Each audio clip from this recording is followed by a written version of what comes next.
dunay usa ka sikat nga restaurant diin daghan ang mga tawo nga magkaunan. Tungod sa kadaghan og tawo nga magdasok aron ma-order, dunay usa ka tawo nga limbungan diin gihimo niyang advantage nga makakuha og pagkaon nga walay bayad-bayad. Tungod sa kabisi dili na kini mabantayan sa mga trabahante sa restaurant.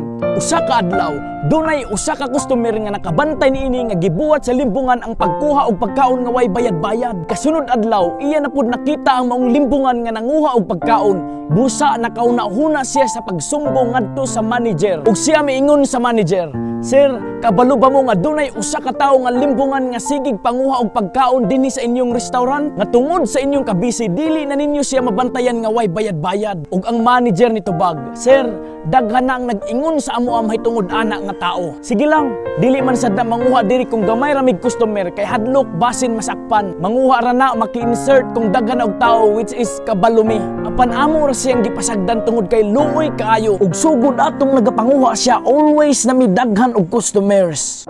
I-take na pud namo ni as pasalamat ngadto sa Ginoo nga nagpadala siya og daghan nga mga tao diin pinaagi niini muuswag ang among negosyo.